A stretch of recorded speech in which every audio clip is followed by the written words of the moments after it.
أهلا وسهلا بكم من جديد. kabajamtoota hordoftoota keenya qophii kutaa lammaffaa qabannee dhiyaannee jirra. Hordoftoota keenya kabajamoo dhimmi irra haasawaa jirru dhimma salphaa miti. Akkuma jalqaba qophii kanaa irratti ibsuuf yaalletti dhimmi kun seenaa yookiin mudannoo nama tokko qofaatii miti. Kaayyoon qophii kanaa inni guddaan namni maatiin irraa dhukkubsate yoo saahira bira dhaqu saahirtoonni haala kamiin akka isaan nama gowwoomsan akka hubannuuf. Saahirtoonni yoo fedhan maqaa haadha nama dhukkubsatuu gaafatu. Takkaahuu nama dhukkubsatu kana kophaa isa haa taa'u jechuun ajaju. Yookaan ammoo baatii tokko guutuu qaama isaa akka hin dhiqanne jedhu. Yoo fedhan ammoo hoolaa bifa kanaa itti qalaa jechuun ajajan. Wantoota biroo kanneen kana fakkaatan hedduu nama ajaju. Kun hundinuu gocha shayxaanni akka namni shirkii dalaguuf saahirtootaan fayyadamee nama gowwoomsu ta'uun shakkii takka illee hin qabu. Egaa kanatti aansee obboleessi keenya Sheek Daawud namni dalagaa sihirii shayxaana irraa baratu tokko sadarkaa fi ulaagaalee akkamii keessa akka dabru akkasumas dalagaan sihirii diinii islaamaa waliin haala kamiin akka wal faallessuu fi dhimmoota birootis nuuf ibse. Turtii hanga ammaatti dalagaan sihirii karaamaadha jechuun hawaasa akka gowwoomsan nuuf ibse.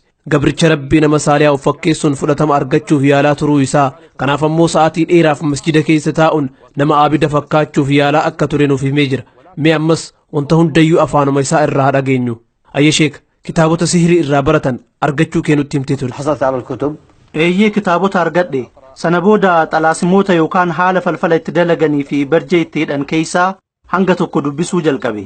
Egaa kana godhuun dirqama ture. Haaluma kanaan hanga yeroo ruhaaniyyii guddichaan wal argeetti dhawaatumaan itti fufe. Ruhaaniyyii kan jettuun kun shayxaanaami? Eeyyee shayxaana. Nama gowwoomsuu fi ruhaaniyyii jedhanii yaamu. Haqiiqaa maqaa qofa osoo hin ta'in zaataa fi tibba isaa haala isaa hunda yeroo namatti himan akka namni kabajaa fi sodaa addaa isaaf horatuuf itti yaadameeti. Ruhaaniyyii guddicha kana ijuma keetiin agarte? Eeyyee fuuldura kiyya dhufee ijumaan arge. Hubadhu haalli inni akkasitti fuulduratti sitti mul'atuun akka ati ajaa'ibsiifattee itti amantuu fi zaataa fi haala nama hawatuuni akkasitti sitti mul'ata. Gubbaa irraa hanga gadiitti huccuu adii uffatee rifeensi isaa kan nama hawatu tahee natti mul'ate.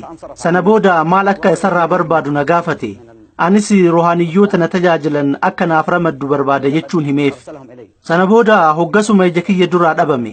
Anis seera isaa hordofuun xalaasima itti aanu akkuma sadarkaa isaatiin dubbisuu naffazuu itti fufe. Yeroo muraasa booda jinnoonni akka na tajaajilaniif ruhaaniyyichi naaf erge gara kiyya dhufan. Jinnoonni yeroo hunda ajaja kee fudhachuun siif ergamuu jalqaban jechuudha? Egaa ergamaniiti dhufan. Naaf ajajamuu osoo hin jalqabaniin duratti wanta ani raawwachuu qabutu jira. Akka isaan jedhanitti kaadimoonni gosa lama warra ol aanu kan sadarkaa guddaa fi warra gad aanu kan sadarkaa xiqqaati. Biyya keenyatti warri isaan hordofan maqaa adda addaatiin waamu. Fakkeenyaaf ajwad jedhuun kanneen biroo akkuma atuureefuu jette ruhaaniyyaa jechuun waamu. Hundinuu maqaa shayxaanonni ittiin waamamani? Eeyyen hundinuu maqaa shayxaanotaati. Egaa sana booda maqaa samsaa'iliitiin maqaa xamxaa'iliitiin dubbisuu itti fufe. Jarri kun lamaanuu obboleewwan Israa'eel, Israafiil, Jibriilii fi Mikaa'eliiti jedhu. Isaan irraa wanti adda ta'aniin tokkollee hin jiru siin jedhu. Kuni garuu soba. Haqatti jarri kun lameenuu shayxaanota malee malaayikootaa miti. Hayyee ati amma yeroo kanatti falfala barachuu jalqabdee jirta. Kitaabota sihirii irraa baratanis dubbistee guutumatti gara sihirii dalaguutti seentee jirta jechuudha? Eeyyee yeroo kanatti guututti hojii sihirii keessa seenee jira. Haa ta'u malee sadarkaalee fi ulaagaalee qaba. Ulaagaan jalqabaatii fi irra guddaan namarraa fagaatanii dhokachuudha. Kalwaa taa'uudha. Iddoon kalwaan itti taa'amu ammoo naannawa jireenya irraa fagaachuun bakka namni ittiin dhiyaanne ta'utu irra jira. Dabalataanis saahirtichi kalwaa irraa yemmuu jirutti haala inni keessa jiru namoonni beekuu dhiisiitii shakkuuyyuu hin qaban. Anis ulaagaa kana eega guuteen booda ogummaa sihirii hanga tokko akka argadhu taasifame. Iddoo kalwaa akkuma deemeen jalqaba wanti akka raawwadhu ajajame. Qur'aana miilatti akka kaayadhu ajajame. Qur'aana miilatti kaayachuu jechuun maalin? Akkam seeta. Jalqaba Qur'aana bakka lamatti addaan kutan. Suuratul Kaaf irratti bakka lamatti cicciran. Sana booda cinaa tokko luka bitaa jalatti walakkaa kaan ammoo faana mirgaa jala kaayuun akka kopheetti godhattee dhiitta. A'uuzu billah. Qur'aana irra deemta jechuudha. Kana qofaa miti. Qur'aana biroo ammoo cicciruun iddoo kalwaa ta'anitti akka margaatti firfirsan. Sana booda Qur'aana cicciranii firfirsan kana irratti wanti nama qaanessu hundi raawwatama. Balfi gara garaa irratti gatama. Waan kana akka gootu eenyutu si ajaja? Shayxaana ruhaaniyyii jedhamutu kan akka raawwadhu na ajaje. Qur'aana rabbii irratti wantoonni qaanyii ta'an kun hundi dalagama. Kana qofaa miti balfi adda addaa fi sagaraan itti dibama irratti gatama. Haala kanaan iddoo kalwaa kana guyyaa 40 turta. Yeroo kana bishaan akkasi tuqu yookaan ammoo dhiqachuun hin hayyamamu. Sagaraa baatee yookaan ammoo fincooftee istinjaa bayuun dhoorkaadha. Wudu'a godhachuun gonkumaa hin yaadamu. Guutumatti dhiqachuun dhoorkaadha. Wudu'aa fi istinjaan hin hayyamamu jettee? Gonkumaa guyyaa 40 bishaan sin tuqu. Egaa haala kanaan qura'aana miilaan irra deemaa balfa irratti darbaa turte jechuudha. Eeyyee guyyaa 40 fi haala kanaan eega tureen booda yeroo gara manaa deebi'u rabbiin salphina akkasii namarraa haa qabuuti. Sareen duutellee akka kiyya hin ajooftu. Najaasaan natti laaqamee sagaraa fi balfi natti dibamee dubbachuunuu nama qaanessa. Namni lubbuun jiru akkasitti ajaawa jettee yaaduu hin dandeessu. Egaa kun saahira ta'uudhaaf ulaagaa murteessaa raawwachuun dirqama ta'u. Wantoonni akka ani hin raawwanne ajajamee ture keessaa ammoo bakka zikriin rabbi itti godhamuu fi namoota dhugaadhaan rabbi gabbaranitti akka hin dhiyaanne dhoorkame. Qur'aana akka hin qaraanee fi saalihoota waliin gonkumaa akka hin teenne ajajame. Qur'aana haala sirrii taheen qara'uun dhoorkamus namoota gowwomsuu fi nama saaliha of fakkeessuudhaaf aayatota muraasa akka qara'u naaf hayyamamee ture. Mee kun ammoo akkam jechuudha? Kana jechuun fakkeenyaa fi namoonni dhukkubsatanii gara kiyya yeroo dhufan yookaan ammoo namoota afootti nama hin salaanne, nama qur'aana hin qaraanee fi nama zikrii hin goone tahuu kiyya yoo hubatan namni tokkollee na bira hin dhufu. Inumaayyuu kaafiraa fi kijibaadha jechuun na balaaleffatu. Narraa dheessu. Kanaafuu hawaasa biratti fudhatama argachuuf jecha yoo xiqqaate nama qur'aana qara'u fakkaadhee mul'achuu qaba. Akka namni sirraa hin dheessine qofa qur'aana miilaan irra deemaa turte ni qaraata. Akkasumas wudu'a malee salaatte jechuudha. Wantoonni ani dalagaa ture hunduu waan islaamummaa keessaa nama baasan turan. Yeroo garii namoota waliin karaa osoo deemuu azaanni baha. Yeroo kana namoonni waliin jiru gara masjidaa seenu. Anis isaanuma waliin osoo hin wudu'atin masjida seena. Namoota waliin jirtu biraa akka nafneef qofa jechuudha. Eeyyee isaan keessaa namni tokko wudu'a ni qabdaa jedhee yoo na gaafate silaahoo duhaa salaatee manaa bahe jedhaan ni kijibaan beeki salaatumayyuun salaatu. Yeroo kana janaabaas qabaachuu danda'a. Najaasaadhaan laaqamee namoota haala kanaan kijiba. Akka nama qulqulluu namni na haa arguuf qofaaf masjida seenee salaata. Hayyeemee akka nuuf himtetti namoota yaalaa turte. Ati garuu ogummaa nama yaaluu ni qabda. Namoota gowwomsuuf kijiba malee ogummaa haakimaa tokkollee hin qabu. Namoota dhukkubsatanii yaala barbaacha gara kiyya dhufan ni gowwomsa malee wanti ani isaaniif godhu hin turre. Hayyee dhukkubsattoonni yaala barbaacha yeroo si bira dhufan qura'aana irratti qara'aa turte. Eeyyee fakkeessuudhaa fi aayatoota muraasa isaan irratti qara'aa ture. Sana booda hoo? Sana booda gara dalagaa shirkiitti seena. Fakkeenyaa fi aayatoota akka suuraa ikhlaasii fi kanneen biroo ni qara'a. Itti aansuun ammoo yaa mulii bilhaatifiin yaa siraajis saalihiin jechuun sheeyxaanota gabbaruu maqaa isaaniitiin yaama. Maqaa samsaa'ilii fi xamxaa'ilii yaamuun sheeyxaanota kadhachuu itti fufa.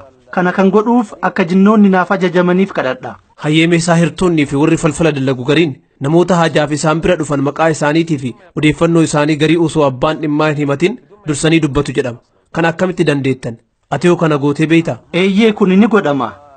Akkamsiita sheeyxaanonni ana kaddaman takkaahuu na waliin dalagan odeeffannoo nama na bira dhufuu kanaa qariina isaa irraa fudhachuun natti himan. Akkuma beekamu namni hunduu qariina sheeyxaanaa qaba. Fakkeenyaa fi ati Kuweetirraa kaatee Yamanitti na bira dhufta haa jennu. Akkuma ati na bira geetteen waa takkallee osoo ati naaf hin himin ati abaluu ilma ebaluutii miti siin jedha. Hubadhu anaa fi ati tanaan dura wal hin beeknu. Wanti naaf himte tokkollee hin jiru. Maqaa fi odeeffannoo kee akkamitti argachuu danda'aree? Karaamaan beekee miti. Kun dalagaa kaadimoonni rohaaniyyii jennuun raawwatan. Biyya akkanaati sa'a kanatti kaatee as geette jedhee siif hima. Abaluuf bilbiltee yookaan ammoo siif bilbilanii turan siin jedha. Meeshaan akkanaas jalaa badee jira. Takkaahuu bittee jirta siin jedha. Odeeffannoon sitti himu kun hundi dhugaadha. Ani siin beekuu atis nan beektu. Waan geebii yookaan fagootti ta'e beekuu hin danda'u. Wantoota kana beekuu kan danda'e sheeyxaanonni na gargaaraniiti. Sheeyxaanonni odeeffannoo fi kidmaa kana hunda bilaashitti sababa malee kan na tajaajilan sitti hin fakkaatin faayidaa fi bu'aa argatantu jira. Kan biraa ammoo namoonni saahirtoota bira deeman wantoota isaan qunnamu keessaa fakkeenyaaf hoolaa yookiin lukkuu bifa akkanaa qalaa jedhamanii ajajamu. Dhiigaa fi cuma akka qaama isaaniitti dibatan ajajamu. Wantoota nama ajaa'ibsiisan akka godhan ajajamu. Waan akkanaa maaliif ajajamu? Egaa wantoonni kunniin hundi fakkeessuudhaaf malee sheeyxaanotatti dhihaachuudhaaf silatii dirqama taheetii miti.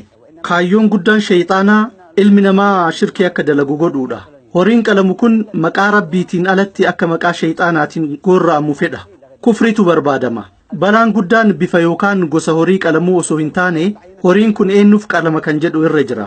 Horiin kun rabbiif jecha qalamaa? Gonkumaa maqaa rabbiitiif miti. Shayxaanaaf qalama. Garuu shayxaanonni halluu yookaan gosa horii qalamuu kana wanta addatti filatan ni qabu. Yeroo garii wantoonni filataman ni jiraatu.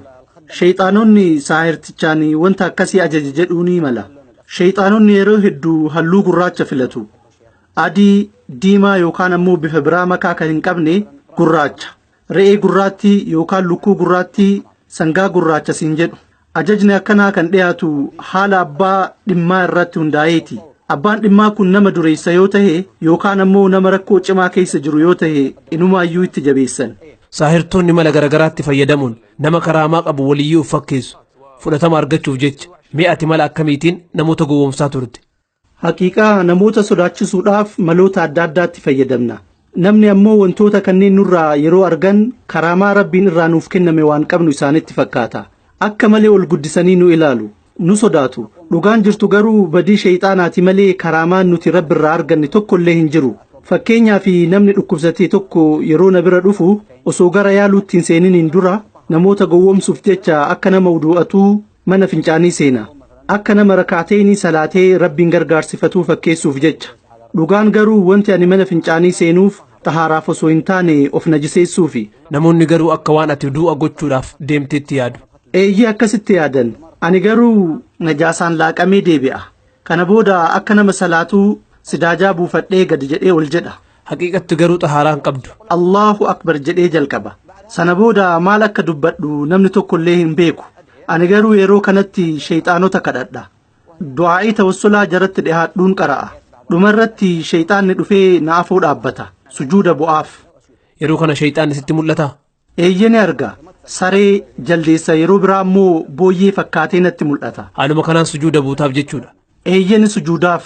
Erga salaata xumureen booda kanjaraa yookaan albee dheeraa qabadha. Akkuma beekamu kanjaraan mancaa dheeraa warri Yaman hidhatu. Mancaa kana qabadhee nama dhukkubsatu kanarra mara. Yeroo kana wanta nama dhukkubsatu san yaalaa jiru namatti fakkaata. Kanas akka namoonni shakkii tokko keessa hin galleef du'aa'iin jalqaba. Maashaa Allah. Yoo akka isaanii rakaateenii salaatee jira. Rukuu'aa fi sujuudni kiyya ni bareeda. Kana booda namni hundinuu na amanee jira. Maashaa Allah nama saaliha walijii rabbiiti naan jedhu. Itti aansuudhaan yeroo qaamni kiyya roqomsu yookaan hollatu maashaa Allah karaamaan dhufaa jira jedhu. Karaamaan seenaa jira waliin jedhu. Haa ta'u malee haqiiqatti yeroo kana shayxaanatu qaama kiyya weeraruun natti uffifamaa jira. Kanaaf roqomsa. Ammas akka namoonni na ilaalan hundi natti hawwatamaniif mancaa yookaan ammoo cuubee dheeraa kanaan garaa kiyya irra uf waraana. Akka haalaan na keessa lixuuf namni biraa dhagaadhaan humnaan rukutuun natti dhiiba. Yeroo kana hanga qabata mancaatti na keessa lixa. Mancaan garaa kee keessa ni seena jechuudha? Garaa keessa na seenuu dhiisiiti gogaa kiyyayyuu hin tuqu. Garuu namoota silaalan waan garaa kee keessa lixe isaanitti fakkaatee mul'ata jechuudha? Akkam seeta shayxaanonni huccuu isaanii natti uffisu. أي وقاء شيطاني يكون من المكان هذا مثلا إلى